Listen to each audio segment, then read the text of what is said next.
19 दिसंबर साल 2024 को राजस्थान कोर्ट ने एक लड़की को कत्ल के जुर्म में उम्र कैद की सजा सुनाई है। और इस सजा से राजस्थान का बूंदी शहर, पूरा राजस्थान अभी भी सदमे में है। एक परिवार जो अपने बेटे को खो देता है और जब कोर्ट उसके बेटे के कातिल को उम्र कैद की सजा सुनाती है तो वह परिवार फिर अपने बेटे को याद कर आंखों में आंसू भर लेता है। तो नमस्कार, प्रणाम। मैं आपका अपना विशु राय हाजिर हूँ जुर्म की दुनिया की एक बेहद खौफनाक कहानी के साथ।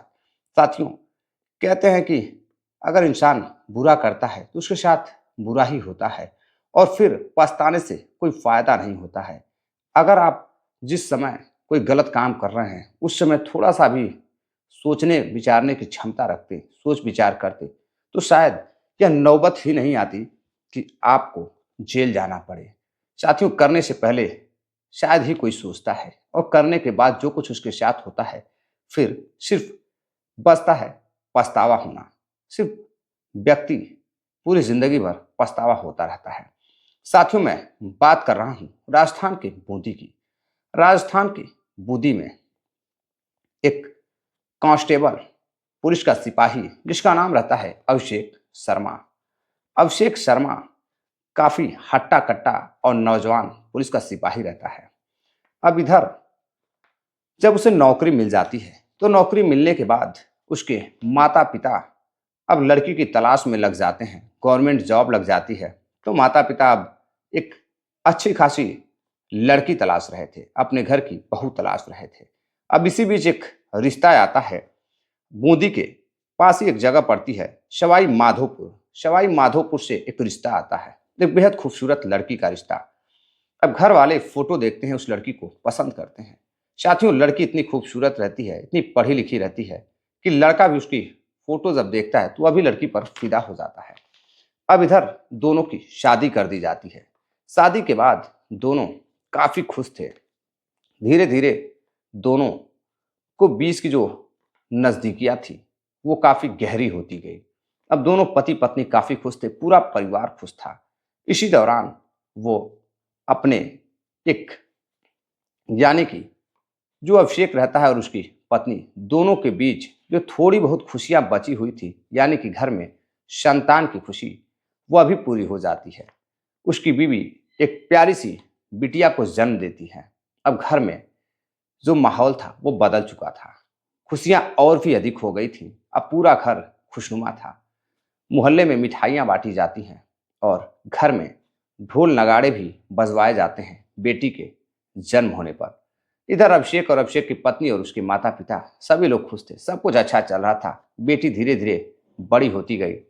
लेकिन एक दिन जब अभिषेक अपने ससुराल जाता है तो ससुराल में, यानी कि सवाई माधोपुर जब अपने ससुराल जाता है अपने बेटी और अपने पत्नी से मिलने के लिए, दोनों, अपने जो बेटी है वो ननिहाल में रहती है और उसकी पत्नी यानी कि अपने माँ बाप के पास रहती है, मायके रहती है। जब अभिषेक छुट्टी लेकर आता है और अपने बेटी से, अपनी पत्नी से मिलने के लिए जाता है तो वहाँ पास की ही गांव की रहने वाली एक लड़की, जो रिश्ते में शाली लगती थी, बेहद ही खूबसूरत लड़की, महज 15 से 17 साल के बीच की उम्र, यानी कि नाबालिग लड़की। अब नाबालिग लड़की यानी कि उसकी साली, जिसका नाम श्यामा रहता है, श्यामा भी बेहद खूबसूरत रहती है। अब श्यामा जब भी चाय पानी लेकर आती तो अभिषेक के साथ, रिश्ते में अभिषेक जीजा लगता था, तो उससे हंसी मजाक करती थी। अब हंसी मजाक करते करते फिर अभिषेक जब दोबारा वहां पर जाता है तो फिर श्यामा से मिलने की बातें करता है। श्यामा को जैसे ही पता चलता है कि उसका जीजा अभिषेक आया हुआ है तो अभिषेक से मिलने के लिए वह पास के गांव से पहुंच जाती थी और अपने जीजा से मुलाकातें करती थी। अब मुलाकात धीरे धीरे बढ़ती गई और दोनों के बीच काफी गहरी दोस्ती हो जाती है। हंसी मजाक का जो सिलसिला था जीजा और शाली का, वो अब दोस्ती तक पहुंच जाता है। और साथियों, जब दोस्ती और गहरी होती है और हंसी मजाक का सिलसिला जब और गहरा होता है तो जीजा और रिश्ते की लगने वाली शाली श्यामा और अभिषेक के बीच अब प्रेम उत्पन्न हो जाता है। अब दोनों एक दूसरे को बेहद प्यार करने लगते हैं। इधर एक बेटी और शादीशुदा होने के बावजूद भी अभिषेक अपनी साली श्यामा पर फिदा हो जाता है, दिल दे बैठता है। इधर श्यामा भी अपने प्रेमी अपने जीजा अभिषेक को बेहद प्यार करने लगती है। दोनों की मोहब्बत आगे बढ़ती गई और एक दिन धीरे धीरे करके श्यामा अब अभिषेक के घर भी आने जाने लगती है और अभिषेक की भी मुलाकात होने लगती है। और इसी बीच अभिषेक मौका पाकर और श्यामा दोनों एक दूसरे के साथ शारीरिक संबंधों में जुड़ जाते हैं, समय व्यतीत करने लगते हैं एक दूसरे के साथ। अपने शाली और जीजे के प्रेम को अब वह प्रेमी प्रेमिका के प्रेम में पूरी तरह से डाल देते हैं। अब जब भी मन करता था अभिषेक और श्यामा मिलते थे और एक दूसरे के साथ समय व्यतीत करते थे। इधर अब दिन रात श्यामा अपने प्रेमी अपने जीजा अभिषेक से बातें करने लगती है। बात करती गई और बात बढ़ती गई और जब बात हद से ज़्यादा बढ़ जाती है, एक दिन श्यामा को लेकर उसकी पत्नी जब अपने पति अभिषेक से पूछती है कि आखिर आजकल श्यामा से बहुत तुम्हारी बातचीत होती है, आखिर रिश्ता क्या है, जीजा साली तक ही सीमित हो कि बात कुछ आगे बढ़ चुकी है। अब इधर अभिषेक सिर्फ हंसता है और हंस कर चला जाता है। अब इधर एक दिन धीरे धीरे अभिषेक श्यामा से बात कर रहा था, तभी उसकी पत्नी उसे पकड़ लेती है और फिर दोनों के बीच नोक झोंक शुरू हो जाती है श्यामा और अभिषेक के रिश्ते को लेकर के। अब रंगे हाथ पकड़ा जाता है अभिषेक तो अब इधर श्यामा को भी डांट फटकार लगाई जाती है, अभिषेक को भी बीवी उसकी डांट फटकार लगाती है। लेकिन अभिषेक और श्यामा इसके बाद भी सुधरने का नाम नहीं ले रहे थे। उधर श्यामा अपने प्रेमी अभिषेक कांस्टेबल के प्यार में बिल्कुल डूब चुकी थी। अभी भी छुप छुप कर बातें करती थी, अभिषेक भी उससे बात करता था, मिलता था, साथ में समय व्यतीत करता था। अब बात हद से ज्यादा बढ़ने लगी। एक दिन पत्नी दोनों को रंगे हाथ जब पकड़ लेती है, घर वाले रंगे हाथ पकड़ लेते हैं, तो फिर पत्नी नाराज होकर के अपने माँ के पास चली जाती है बेटी को लेकर के। अब इधर पत्नी से नोक झोंक हो जाती है, दूरियां बढ़ने लगती है और पत्नी और अभिषेक के बीच अब बातचीत कम होने लगती है। लेकिन अभिषेक श्यामा को छोड़ने को तैयार नहीं था। अब इधर घर वाले भी अभिषेक को समझाते हैं, अभिषेक समझने को तैयार नहीं था। मुंह पर सामने वो हाँ कहता था कि सिर्फ शाली का रिश्ता है, वो काफी छोटी है, लेकिन पीछे पर्दे के पीछे जो खेल चल रहा था वो सभी जानते थे। इधर अभिषेक और श्यामा के बीच जो कुछ चल रहा था उसकी पत्नी भी अच्छे तरह से जानती थी, सारे घर वाले सभी लोग जान चुके थे। लेकिन अभिषेक अब अपनी ससुराल जाता था तो सिर्फ बेटी से मिलने के लिए, और बेटी से मिलता था और बेटी के बहाने वह श्यामा से भी मिलता था और बातचीत करता था। अब इसी दौरान साथियों एक दिन श्यामा उसका एक बहुत ही करीबी दोस्त नावेद नावेद से उसकी काफी गहरी दोस्ती थी। अब धीरे धीरे नावेद से बातचीत करती गई और उसकी उम्र भी बढ़ती गई। अब जब उम्र बढ़ती गई तो धीरे धीरे अब अपने जीजा से दूरियां बढ़ाती गई। यानी कि अब उसे लगता है कि घर वालों का काफी दबाव है, सभी का दबाव आ रहा है कि अभिषेक से बात करना बंद कर दो वरना अच्छा नहीं होगा। अब इधर श्यामा अभिषेक से बहुत कम बातें करने लगती है और नावेद से करीबियां बढ़ा लेती है, अब उसके नजदीक जाने लगती है और जो दोस्ती थी अब उसे प्यार में तब्दील कर देती है। अब वो नावेद को चाहने लगती है, नावेद उसे चाहने लगता है और दोनों छुप छुप कर अब मिलने लगते हैं, फोन पर बातें करने लगते हैं, चैटिंग भी शुरू हो जाती है। अब इधर अभिषेक अपनी साली के प्यार में बेहद बेकरार था, उसे बीबी की कम चिंता थी, साली की अधिक चिंता थी। अब इधर अभिषेक अपनी साली से बातचीत करता है और कहता है कि देखो श्यामा, मुझे पता है कि कहीं तुम बिजी रहती हो, कहीं किसी से बात तो नहीं करती हो। लेकिन श्यामा बार बार यही कहती थी कि नहीं, मैं सिर्फ आप ही से प्यार करती हूँ, मैं किसी और से प्यार नहीं करती हूँ। लेकिन एक दिन अभिषेक उसे फोन पर बातें करते हुए पकड़ लेता है और जब फोन चेक करता है तो उसे पता चलता है कि उसकी प्रेमिका श्यामा तो किसी नावेद नाम के व्यक्ति से बात करती है, उससे मोहब्बत करती है। अब जब यह बात आ जाती है तो श्यामा और अभिषेक के बीच दूरियां बढ़ी गई थी और भी बढ़ने लगती हैं। इधर अभिषेक काफी परेशान था कि आखिर क्या किया जाए। अभिषेक श्यामा से कहता है कि देखो, तुम नावेद से बात करना छोड़ दो, अपने प्रेमी से दूर हो जाओ, मैं तुम्हें बेहद प्यार करता हूँ। अब इधर श्यामा कहती है ऐसी कोई बात नहीं है, वो सिर्फ मेरा दोस्त है, तुम झूठ मूठ में शक करते हो और कोई बात नहीं है। अब इधर जो श्यामा थी वो अभिषेक को छोड़कर अब नावेद से मोहब्बत करने लगी थी और वो अभिषेक के साथ रहना चाहती थी, नावेद के साथ रहना चाहती थी।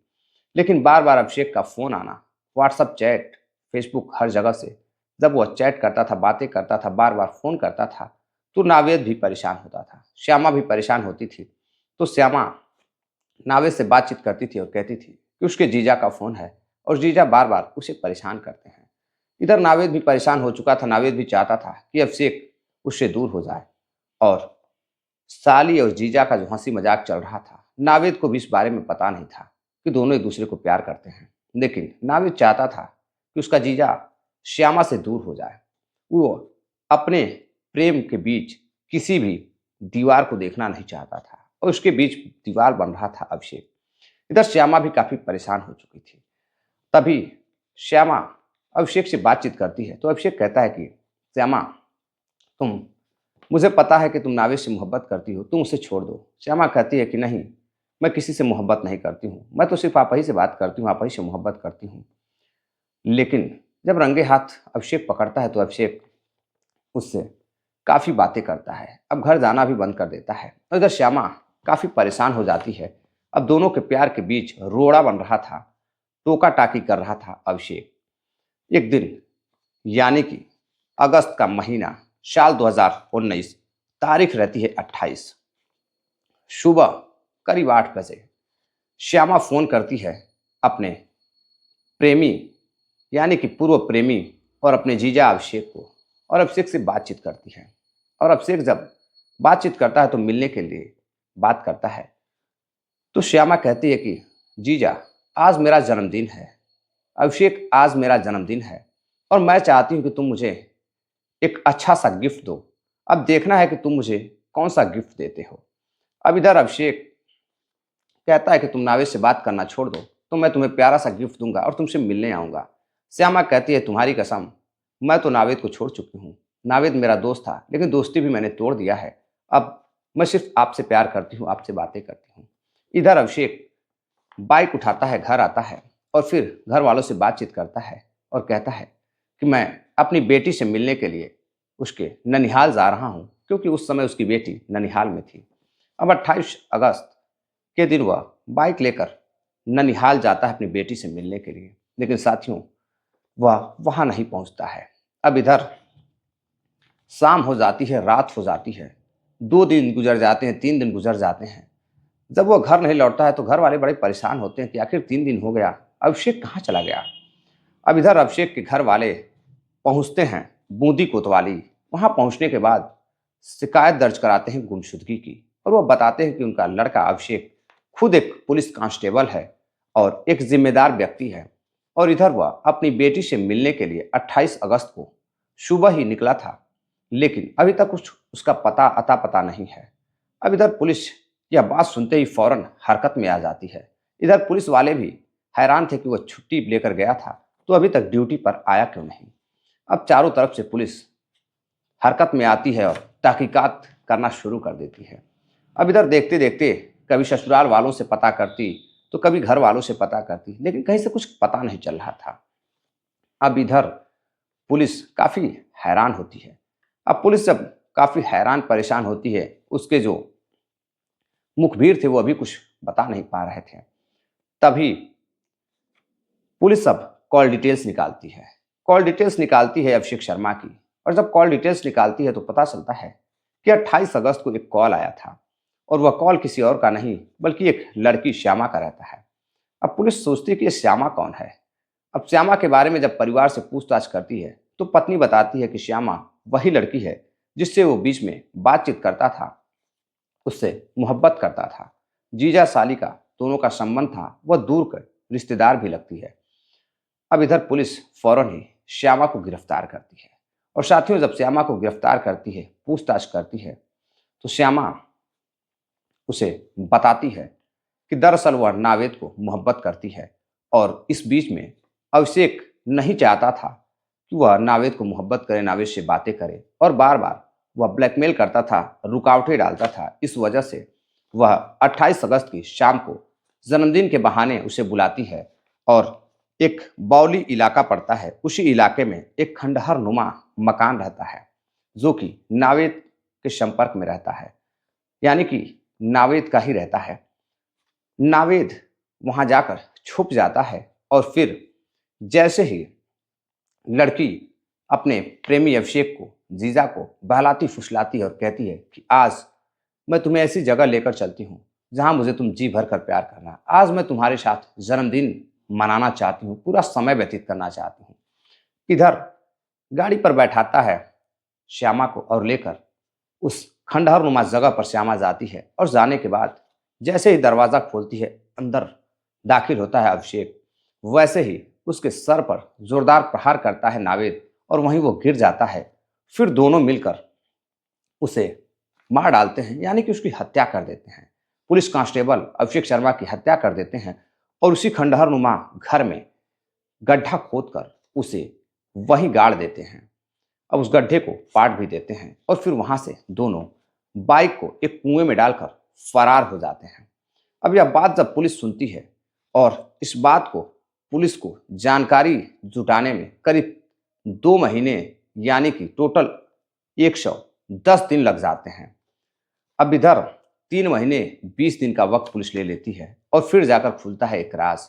अब पुलिस बताए हुए व्यक्ति नावेद को गिरफ्तार करती है और नावेद को गिरफ्तार करती है। उसके बाद एक कुएं से उसकी बाइक को बरामद किया जाता है और पुलिस उस बताए हुए खंडहर नुमा जगह पर लेकर जाती है बौली के इलाके में। तो वहां जब मकान से मिट्टी हटाई जाती है, खुदाई होती है, तो वहां एक कंकाल बरामद होता है और वह कंकाल किसी और का नहीं। जब उसका डीएनए वगैरह फोरेंसिक टीम आती है, जांच पड़ताल करती है, पूरी रिपोर्ट तैयार करती है, तो वह लाश, वह शव, वह कंकाल किसी और का नहीं साथियों, बल्कि उसी अभिषेक शर्मा पुलिस कांस्टेबल का रहता है। और जैसे ही कंकाल मिलता है, घर वालों को जब हकीकत पता चलती है तो वह सदमे में चले जाते हैं।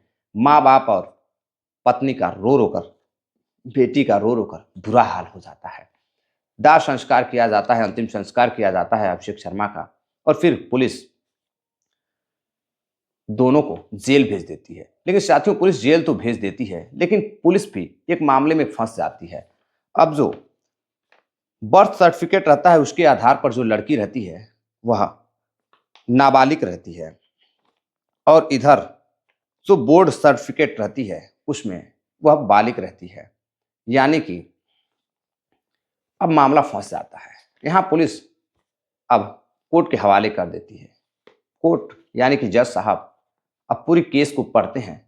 करीब कई साल लग जाते हैं, यानी कि साल 2024 चल रहा है और 5 से 6 साल लग जाते हैं इस केस को सॉल्व करने में। और फिर तकरीबन कहते हैं 35 गवाह, यानी कि 35 लोगों ने गवाही दी और 105 लोगों ने 105 साक्ष्य जुटाए गए थे। इसके आधार पर कोर्ट ने जो लड़की रहती है, जो कि फिलहाल में बालिग है, श्यामा, यानी कि उसकी साली, उसकी प्रेमिका श्यामा को जज साहब यानी कि कोर्ट अपने फैसला सुनाती है और उस लड़की को उम्र कैद की सजा सुना देती है साल 2024 19 दिसंबर की तारीख को। अब यह मामला फिर से गर्म हो जाता है और कोर्ट अभी नावेद के मामले को जांच पड़ताल कर रही है। बहुत जल्द नावेद को भी हो सकता है कि फांसी या फिर उम्र कैद की सजा सुनाई जाए, क्योंकि दोनों जो जुर्म किए हैं उसमें साझे के भागीदार भी हैं।